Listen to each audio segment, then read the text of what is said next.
শ্রদ্ধা আমার কৃষ্ণনুরাগী গৌরনুরাগী ভক্তমণ্ডলী ভক্তমতী মা ও বাবারা সাধুগুরু বৈষ্ণব ব্রাহ্মণ মণ্ডলী সর্বোপরি সবাকার আতরনাঙ্গা চরণতলে জানাই কীর্তন জগতের অতি অধম কীর্তনিয়া শ্রী প্রীতম বটব্যাল এবং আমার এই ক্ষুদ্র সম্প্রদায় তরফ থেকে রইল কোটি কোটি ভক্তিপূর্ণ প্রণাম।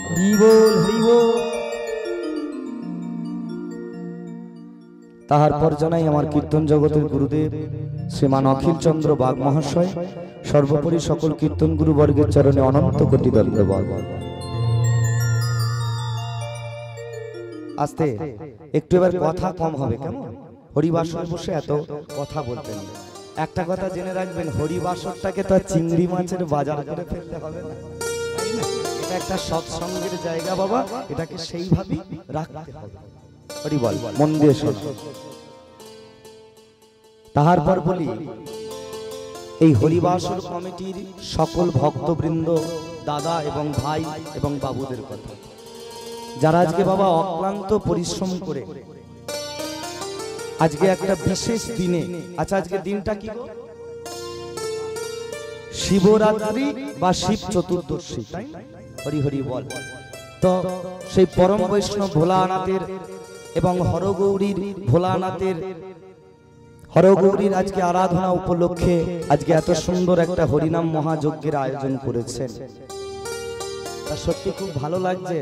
আর সর্বোপরি আরো আমি এনাদের কাছে আজকে কৃতজ্ঞ থাকবো যে তাদের সেই হরিবাসরে আমার মতোই অধমকে কিছু হরি কথা কৃষ্ণ কথা বলার সুযোগটুকু করে দিয়েছেন এই কমিটির বাবুরা। তাই অধমের তরফ থেকে এই হরিবাসর কমিটি সকল ভক্তবৃন্দের চরণে অনন্ত কোটি ভক্তিপূর্ণ দণ্ডবত। সবাকার চরণে আমরা জানাই গো প্রণাম, সবাকার চরণে আমরা জানাই প্রণাম। আপনারাই আসিবেন, আপনারাই আসিয়া আমাদের আশীর্বাদে করিবেন, আমরা যেন জন্মে জন্মে ধরে এই হরি নামে গাহিতে পারি, আপনাদের পদধূলি যেন আমাদের মস্তকে নিতে পারি, এই নিবেদন করি আপনাদের চরণে চরণে।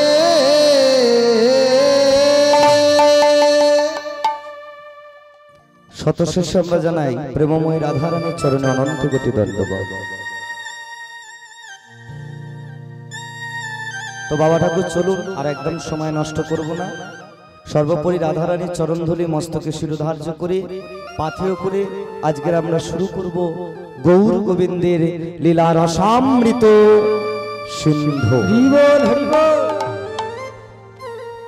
তবে মায়েরা, আজকে আমরা যে লীলাটা আস্বাদন করব এটি কিন্তু একটা ভিন্ন স্বাদের লীলা, বলতে একদম অভিনব লীলা।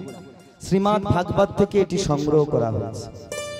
আচ্ছা বাবা, আগে লীলার নামটা বলে দিই, কেমন? তারপর বিষয়টা আলোচনা করছি, মন দিয়ে শোনো।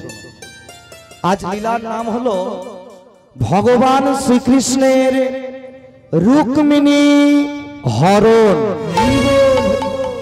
ওই দূরেতে বলছি, লীলার কি নাম বললাম মা? একটু জোরে বলো, বলো। বাহ, এই তো, তবে খুব সুন্দর শুনছো, তবে বাহ। হে ভক্ত মন্ডলী, তো চলো ভগবান শ্রীকৃষ্ণের রুক্মিণী হরণ আজকে আমরা আস্বাদন। তার আগে একটু বিষয়টা বাবা ঠাকুর ছোট করে বলেনি, কেমন? শাস্ত্রে বলল, ভক্ত যদি কায় মনে কোনো বাঞ্ছা করে, আমার ওই ভগবানেরও সাধ্য নাই বাবা যে সেই বাঞ্ছা নাহি পড়ে। তবে ভক্ত যেন বাঞ্ছা নিয়েও বাঞ্ছা করে, আন বাঞ্ছা কবু না করে, তাই না? তো তদ্রূপ সেই ভক্তের মনের ইচ্ছা পূরণ করতে, ভক্তকে উদ্ধার করতে, ভক্তকে কৃপা করতে আমার অনাদিরাদি গোবিন্দ ভগবান তিনি যুগে যুগে অবতীর্ণ হয়ে ভিন্ন ভিন্ন লীলা রস আস্বাদন করে। শুধু একই কারণে শুধুমাত্রই ভক্তদের উদ্ধার করতে, ভক্তকে কৃপা করতে আমার ভগবান শ্রীকৃষ্ণ তিনি কিন্তু আবার দ্বারকা লীলা করেছিলেন। এই যে মায়ের এদিকে তাকাও, জানো তো এটা ভগবান দ্বারকা লীলা করেছিলেন। আবার ভাগবতে পাওয়া যাচ্ছে, বলছে দ্বারকা লীলা করার সময় আমার ভগবান শ্রীকৃষ্ণ দ্বারকায় গিয়ে কিন্তু বিবাহ করেছিলেন। এইখানে আমার প্রশ্ন, আচ্ছা বলো তো দেখি, ভগবান শ্রীকৃষ্ণ দ্বারকায় গিয়ে কতগুলি বিবাহ করেছিলেন? ভাগবতে কি বলা হলো? 16,108টি। কতগুলি বললাম জোরে বলো? এই তো বাত হবে। আচ্ছা এর মধ্যে প্রকৃতপক্ষে কতজনকে বিবাহ করলেন? 8 জনকে। কতজনকে? আর বাকি 16,100 জনের তিনি মনোবাসনা পূরণ করেছিলেন, কারণ তিনি ভক্তের ভগবান। তো যাই করে হোক বাবা, এইখানে আমার মূল প্রশ্ন, এই যে 8 জনকে বিবাহ করলেন ভগবান শ্রীকৃষ্ণ দ্বারকায় গিয়ে, আচ্ছা এবার বলো তো দেখি, এই 8 জনের মধ্যে সর্বপ্রথম ভগবান কাকে বিবাহ করেছিলেন? এটা আস্তে আস্তে এটা নিয়ে আজকে লীলার আলোচনার বিষয় বাবা ঠাকুর বলতে পারে, যে ভগবান শ্রীকৃষ্ণ দ্বারকায় গিয়ে প্রথম কাকে বিবাহ করেছে। আর এত ভক্ত থাকতে তাকেই বা কেন প্রথমে বিবাহটা করলেন কি? হ্যাঁ, আর এই বিবাহটা কিন্তু বাবা স্বাভাবিকভাবে হয়, তবে বিবাহটা কেমন করে হয়েছিল? তো চলো এই সকল প্রশ্নের উত্তর আজকে আমরা জানতে পারবো আজ এই লীলার মধ্যে। আরেকটি প্রশ্ন, এটা বলেই লীলায় প্রবেশ করার চেষ্টা করি। আচ্ছা এদিকে তাকাও, ওই যে দ্বারকার যে রাজপ্রাসাদটা, আচ্ছা ওটাই কোথায় অবস্থিত? না এক কথায় মায়েরা তুমি বলতে পারো যে সাগরের মাঝখানে, জলের মাঝখানে, তাই না? তবে এখন গেলে আর জলের মাঝখানে দেখতে পাবে না, সে এখন জলের তলে চলে গেছে। যারা মিডিয়া দেখেন, যারা ফেসবুক হোয়াটসঅ্যাপ দেখেন, কিছুদিন আগেই আমাদের প্রধানমন্ত্রীজি নরেন্দ্র মোদী তিনি গেছিল ওই দ্বারকায়, জলের তলায় তিনি গেছিলেন, গিয়ে দ্বারকাপুরীকে প্রণাম করে এসেছিলেন। হে ভক্তমণ্ডলী, তো যাই হোক আস্তে, আচ্ছা চারিদিকে তো এত জায়গা পড়ে আছে, কোন জায়গা কি আমার ওই কৃষ্ণর পছন্দ হলো না? ওই জলের মাঝখানে কি দ্বারকা রাজপ্রাসাদটা তৈরি করতে হবে? কি মনে প্রশ্ন যাচ্ছে না? জানতে ইচ্ছা করছে না কেন ভগবান জলের মাঝখানে দ্বারকা প্রাসাদ তৈরি করলো? চলো এই প্রশ্নের উত্তর আজকে পাবো এই লীলার মধ্যে দিয়ে। কেন ভগবান দ্বারকা প্রাসাদ সাগরের মাঝে করলো? কাদের জন্য ওই দ্বারকা প্রাসাদ করেছিল? ওই দ্বারকা প্রাসাদটা কাকে দিয়ে বানিয়েছিল? ওই দ্বারকা প্রাসাদের রাজা কে হয়েছিল? অজস্র তত্ত্বপূর্ণ প্রশ্নের উত্তর পাবো আজ এই লীলার মধ্যে। চলো আর একদম সময় নষ্ট করব না, সর্বোপরি আজ লীলার বিষয় মায়েরা আরো একবার তোমাদের বলে দিই, মনে করে শুনে নাও, একদম কান খুলে শুনে নাও, কেমন? আজ লীলার বিষয় হলো ভগবান শ্রীকৃষ্ণের রুক্মিণী হরণ। তো চলো আজকে আমরা এই লীলা সাধন করব। আচ্ছা লীলা তো হবে, তার আগে একটু ছোট্ট করে কি ভজন হবে বাবা? একটু ভজন হবে? আচ্ছা আচ্ছা চল, তাহলে চলো আমরা একটু বৃন্দাবন থেকে ঘুরে আসি। আচ্ছা বৃন্দাবনে গেলে আগে কার নাম নিতে হয়? বলি একবার, রাধা রানী কি জয়, কৃষ্ণচন্দ্র কি জয়। আর একটু জোরে বলা যাবে কি?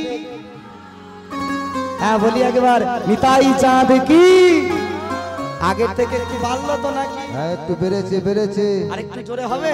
হ্যাঁ তো চলো বলি একবার, গৌর সুন্দর কি, ক্ষীরচোরা গোপীনাথ কি, টোটা গোপীনাথ কি।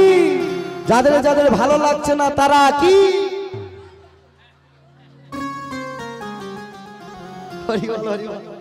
ভালো লাগছে না?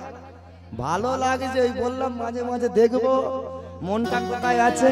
খুব সুন্দর হয়েছে, এবার তোমাদের মন এখনই বৃন্দাবনেই আছে। তো চলো এইভাবে উলুধ্বনি, সংকেত ধ্বনি, করতালির মধ্য দিয়ে সুন্দর একটি ভজনের দ্বারা আজকে আমরা লীলাটা আস্বাদন করব।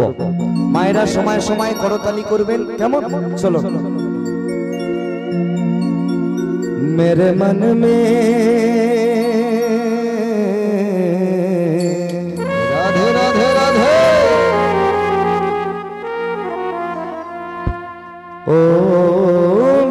मन में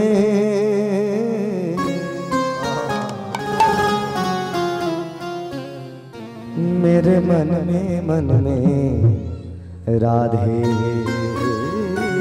वो राधे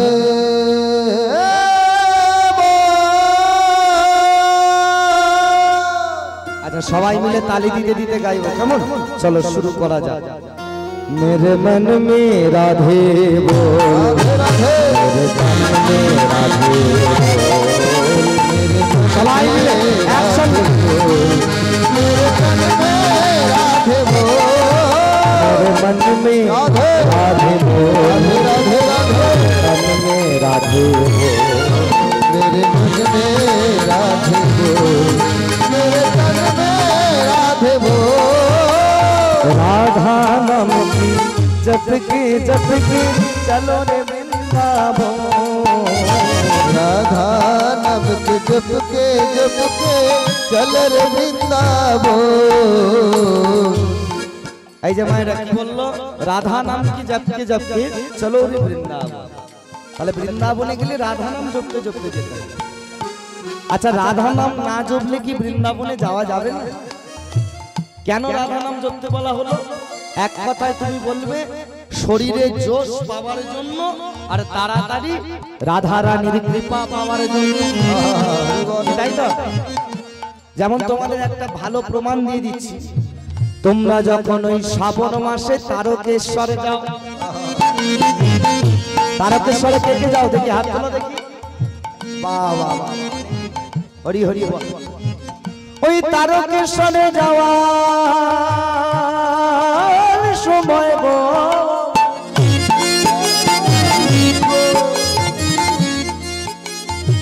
ওই যখন মাইলের পর মাইল পায়ে হেঁটে হাঁটতে হাঁটতে যাও কাঁধে মাগ নিয়ে তখনও তো একটা মুখে জয়ধ্বনি দাও কি বাবা দেওয়া হয় না কি জয়ধ্বনি দাও भोले बाबा करेगा भोले बाबा पर करेगा कृष्णधारी पर करेगा कृष्णधारी पर करेगा এই জয় দিতে দিতে যাও তো তারকেশ্বর আচ্ছা এই জয়টা কেন দিতে দিতে যাও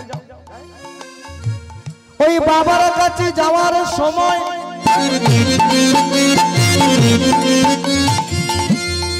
যদি বাবার নাম নিতে নিতে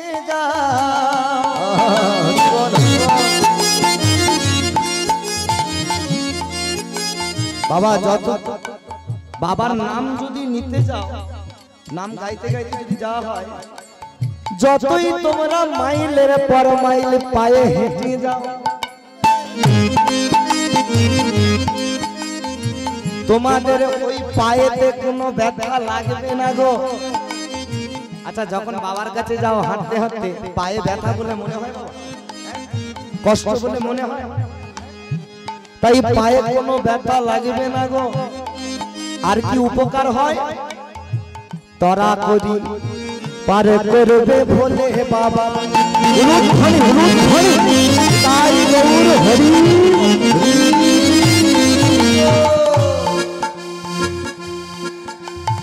তাহলে বোঝা গেল কেন জয়ের ধ্বনিগুলো দিতে হয় আচ্ছা তাহলে আমরা এখন যাচ্ছিলাম কোথায় কোথায় বাহ তাহলে বৃন্দাবনে গেলে কার নাম নিতে হবে রাধা নাম জপকে চলো রে বৃন্দাবন राधा नाम के जप के चल रे वृंदावन मेरे मन में राधे राधे बोल राधे राधे तन में राधे मेरे मन में राधे बोल मेरे तन में राधे बोल সবাই মিলে বাহু তোলো সবাই মিলে একসঙ্গে করে মানি হলুদ ধ্বনি হলুদ जय श्री राधे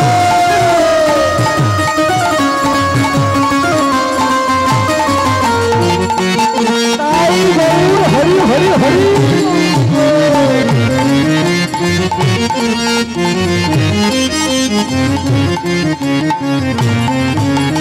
বৃন্দাবনের তরু লতায় লেখা রাধে রাধে বৃন্দাবনের তরুলতায় লেখা রাধে রাধে বল দেখো বৃন্দাবনের তরু লতায় লেখা রাধা রাধা বৃন্দাবনের তরুলতায় লেখা রাধা রাধা বল। আবার ময়ূর নাচে পেখম তুলে রাধে রাধে, ময়ূর নাচে পেখম ধরে রাধে রাধে বল। আবার ময়ূর নাচে পেখম তুলে রাধে রাধে বল। দেখো ময়ূর নাচে পেখম ধরে রাধে রাধে বল। मन में राधे राधे राधे तन में राधे मेरे मन में राधे बोल, मेरे तन में राधे बोल। राधे राधे राधे राधे राधे राधे बोल। जय राधे राधे राधे राधे राधे राधे बोल। আচ্ছা আমার শুনে সবাই মিলে একটু রাধা নাম করবে। চলো তাহলে শুরু করি, আমার শুনবে শুনে তারপর বলবে, কেমন? চলো শুরু করা যাক। রাধে রাধে রাধে রাধে রাধে রাধে বল সবাই। আর একটু জোরে হবে না, আমার জন্য নয়, কমিটির দাদাদের। চলো রাধে রাধে রাধে রাধে রাধে রাধে বল সবাই। বাহ বাহ বাহ, অসাধারণ। রাধে রাধে রাধে রাধে রাধে রাধে বল। রাধে রাধে রাধে রাধে রাধে রাধে, जय राधे राधे राधे राधे राधे राधे बोल। राधे राधे राधे राधे राधे राधे, जय राधे राधे राधे राधे राधे राधे बोल। जय राधे श्री राधे बोलो श्री राधे। उलूठनी उलूठनी उलूठनी, श्री राधे श्री राधे श्री राधे बोलो श्री राधे। जय राधे श्री राधे साई गौर प्रमानंद हरि हरि हरि, राधे बोलो श्री राधे। जय राधे श्री राधे बोलो श्री राधे राधे राधे राधे।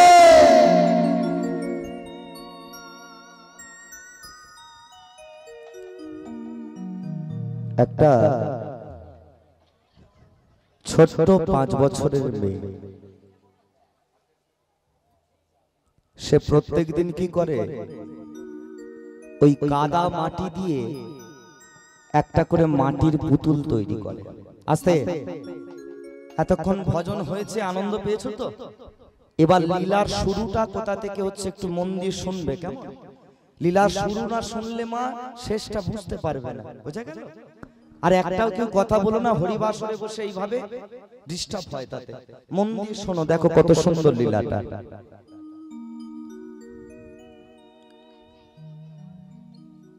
সেই 5 বছরের মেয়েটা কি করে না, ওই মাটি দিয়ে রোজ একটা করে পুতুল তৈরি করে।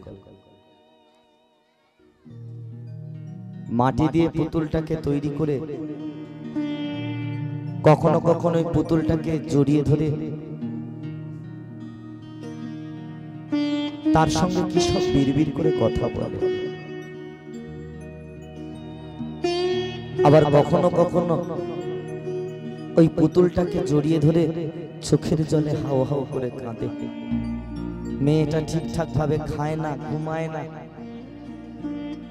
পাড়ার কারোর সঙ্গে কথা বলে না। এখন এই ঘটনাটা একদিন তার বাবার চোখে পড়ে যায়। তাই মেয়েটার পিতা এসে মেয়েটাকে জিজ্ঞেস করছে, হ্যাঁ রে মা, তোকে আমি রোজ লক্ষ্য করছি, তুই এই রোজ একটা করে মাটি দিয়ে পুতুল তৈরি করিস, তাকে জড়িয়ে ধরে কি সব বিড়বিড় করে কথা বলিস, কাঁদিস, ঠিকঠাক ভাবে খাচ্ছিস না, ঘুমাচ্ছিস না, আমাদের সঙ্গে কথা বলিস না। কি হয়েছে মা তোর? ওরে পাগলি, আমাকে বলবি না? আমি তো তোর বাবা, আমাকে বললাম মা, কিসের তোর এত কষ্ট, কিসের তোর এত যন্ত্রণা, কিসের তোর এত দুঃখ? সঙ্গে সঙ্গে মেয়েটা তার পিতার গলাটাকে জড়িয়ে ধরেছে। পিতা পিতা,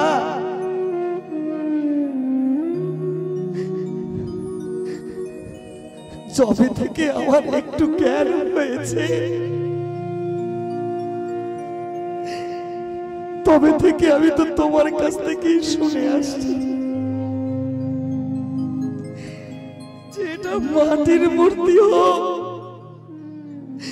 আর এটা পাথরের মূর্তি হোক, যদি কোনো ভক্ত একে চোখের জলে ডাকতে পারে গো, তাহলে যে মাটির অচল মূর্তি আর অচল থাকে না, এই যে অচল হয়ে ভক্তের হৃদয়েতে দেখা দেয়। কিন্তু দেখো বাবা, আমার কেমন পোড়া কপাল দেখো, আমি রোজ এই মাটি দিয়ে মূর্তিটা বানাই,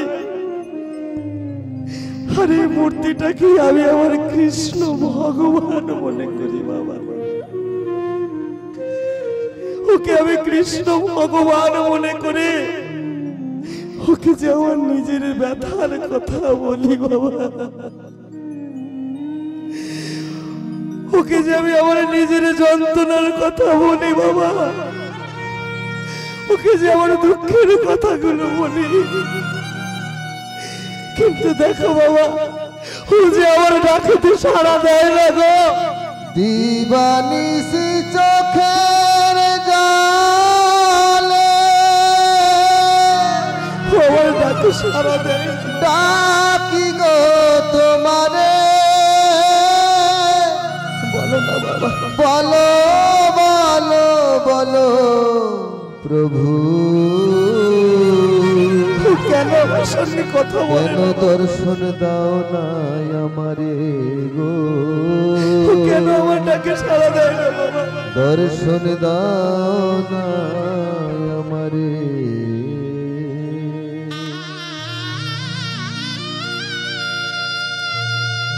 এই দেখো এ পাগলি কেমন করে কাঁদছে দেখো, ওরে মা দাঁড়া, ওরে পাগলি, এত অধৈর্য হলে কি আর কৃষ্ণকে পাওয়া যায় রে? কাঁদিস নে মা, কাঁদিস নে, দাঁড়া দাঁড়া দাঁড়া, এত অধৈর্য হলে হয় না রে পাগলি, এত অধৈর্য হলে। ওরে মা, ভগবানকে পেতে গেলে যে অনেক ধৈর্য ধরতে হয়, ভগবানকে পেতে গেলে যে অনেক কষ্ট সহ্য করতে হয়, ভগবানকে পেতে গেলে যে অনেক দুঃখ পেতে হয় না, হাজার কষ্ট যন্ত্রণার পরে তবে তো ভগবান এসে দেখা দেয় না। তবে তোকে যা বলি শোন, তুই যেভাবে কৃষ্ণকে ডেকে যাচ্ছিস সেইভাবে ডাকতে থাক, ডাকাটা যেন কখনো বন্ধ করিস না। আমি তোকে কথা দিচ্ছি শোনা মা, তোর ডাকাটা যদি সত্যিকারের ডাকা হয়, সত্যি যদি ভগবানকে তুই ভালোবেসে ডাকতে পারিস, তবে একদিন না একদিন ওই কৃষ্ণকে তোর কাছে এসে ধরা দিতেই হবে, তোর কাছে এসে ধরা দিতেই হবে, তোর কাছে এসে ধরা দিতেই হবে। ভক্তমন্ডলী, ভক্তিমতী মা ও বাবা, এই বলে আজকে মেয়েটার বাবা চলে গেলেন। এবার আমি একটু আপনাদের সঙ্গে কথা বলতে চাই। আচ্ছা, এই যে এতক্ষণ ধরে এই ঘটনাটা আপনারা শুনছেন, আচ্ছা এই ঘটনাটা থেকে আপনারা কাকে কাকে, একটা 5 বছরের ছোট মেয়ে আর কি, হ্যাঁ, আর তার পিতা। এখন আমার প্রশ্ন হলো, এই যে মেয়েটার কথা বলছিলাম, এই মেয়েটি কে? আর এই যে তার পিতার কথা বলছি, এই পিতাটাই বা কে? এই মেয়েটা কেনই বা মাটির পুতুল গড়ে, তাকে কেনই বা ভগবান ভাবে, কেনই বা কাঁদে, আর কি বা চায়? চলুন এই সকল প্রশ্নের উত্তরগুলো আগে আমরা ছোট করে জেনে নিই, তাই না? তার আগে আমরা জানবো এই পিতা এবং কন্যার পরিচয়। ভাগবত থেকে কি পাওয়া গেল পিতা কন্যার পরিচয়? বিদর্ভ নগরে রাজা বিশ্বদেব না ধর্মে কর্মে আছে মতি সদাই করে হরির নগরে রাজা বিশ্বদেব নাম ধর্মে কর্মে আছে মতি সদাই করে হরির নাম। এই যে মায়ের এদিকে তাকা, বিদর্ভ নগর বলে বাবা একটা জায়গা ছিল।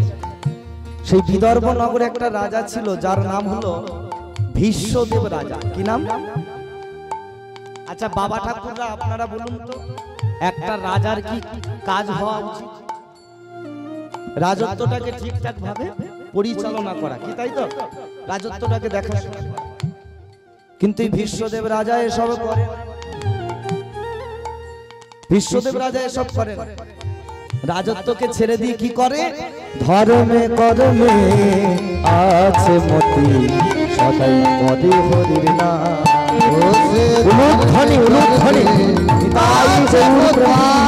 সদাই করে হরির নাম। হে ভক্তমণ্ডল, রাজত্ব ছেড়ে দিয়ে এই রাজা শুধু ভগবানের নাম নিয়ে পড়ে থাকে। এখন এই ভীষ্মদেব রাজার 5টি পুত্র সন্তান আর একটি কন্যা সন্তান ছিল। তাহলে মায়েরা কন্যা সন্তান কয়টি ছিল? একটি। আচ্ছা পুত্র সন্তান কয়টি ছিল? 5টি। বাবা বাবা। এখন আমার প্রশ্ন হলো, এই যে কন্যা সন্তানের কথা বলছি, এর কি নাম, এর কি পরিচয়? চলুন একটু দেখে। রুক্মিণী না মেতে কন্যা অতি গুণবতী, রুক্মিণী নামেতে কন্যা অতি গুণবতী। মায়েরা মেয়েটার কি নাম বললাম জোরে বলো? এই দেখেন, এই সেই রুক্মিণী বাবা যাকে নিয়ে আজকে আমাদের আলোচনার বিষয়, তাই না? বলছে রুক্মিণী নামেতে কন্যা অতি গুণবতী, মানে মেয়েটি গুণবতী। কিন্তু মেয়েটার গুণটা কি? শিশু থেকে কৃষ্ণের চরণেতে আছে যে তার মত, তাই গৌর প্রেমানন্দে হরিচরণে আছে সদাই মতি। বাবাটা মানে এই ছোট্ট মেয়েটি যবে থেকে একটু জ্ঞান হয়েছে, তার শুধু কৃষ্ণ আর কৃষ্ণ, মানে খেতে শুতে ঘুমাতে পড়তে শুধু কৃষ্ণ, কৃষ্ণ ছাড়া আর কিছু জানে না ছোট মেয়েটা। আহা কেমন ভক্ত দেখেছো তাহলে? আচ্ছা বর্তমান দিনে ছোট ছোট ছেলে মেয়েগুলো কৃষ্ণ চরণে মতি কজন আর আছে? কজন আর আছে? একটা কথা জেনে রাখবেন মায়ের, এদিকে তাকাও, ছেলেকে ভগবানের চরণে মতি করাবার দায়িত্ব হচ্ছে তোমার, বাবা মায়ের, তাই না? কারণ এই ছোট ছোট সন্তানগুলো এরা হচ্ছে বাবা কাদার তাল। এদেরকে ছোটবেলা থেকে মা বাবারা যেমন ভাবে করবে এরা তেমন ভাবে তৈরি হবে। এখন ধরো ছোট ছেলেটা কোলে বসে আছে আর তার সামনে মা যদি মোবাইলে ফেসবুক হোয়াটসঅ্যাপ করে, সন্ধে 6টা বাজলেই যদি স্টার জলসা খুলে দিয়ে টিভিতে সিরিয়াল, আচ্ছা তার সন্তান বড় হয়ে কি হরিভক্ত হবে? হ্যাঁ বা না জোরে হবে কি? এরা হচ্ছে কাদার তাল। মানে আমার তো চোখে পড়ে, ডাক্তার বাবুর কাছে যদি সন্তানকে নিয়ে যায় যে আমার বাচ্চা ঠিকভাবে খাওয়া দাওয়া করছে না, ডাক্তার বাবু দেখুন ওষুধ, ডাক্তার বাবু এখনকার দিনে বলছে আমাদের কাছে ওষুধ নেই, একটা মেডিসিন আছে খুব বেশি হলে তার দাম 15 থেকে 20,000 টাকা, একটাই কিনে আনো, বাচ্চা না খেলে ওর সামনে তো ওটাকে চালিয়ে বসে দাও। সেটা কি বলুন তো? কোনটাকে বসিয়ে দাও, দেখবে যে বাচ্চা কোনোদিন খায়নি সেও বাবা খেয়ে। কি দুনিয়ায় আজকে আমরা বাস করছি। ভক্ত হতে হবে বাবা, ভক্ত। তাই এই রুক্মিণী কেমন ভক্ত দেখেন, ছোটবেলা থেকে মেয়েটা শুধু কৃষ্ণ নাম করে, শিশু থেকে কৃষ্ণের চরণেতে আছে যে তার মন। শিশু থেকে কৃষ্ণের চরণেতে আছে সদাই মতি। ও সে চরণ ছাড়া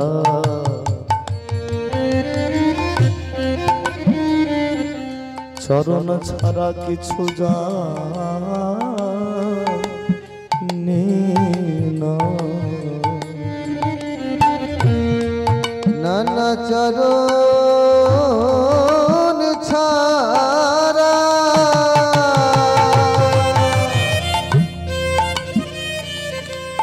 কিছু জানে না দয়া।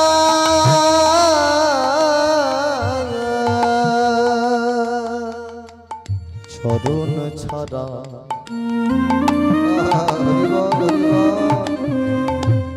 চরণ ছাড়া কিছু জানি না। নানা চরণ ছাড়া তাই গুরু হরি বল হরি বল। কিছু জানে না দয়া।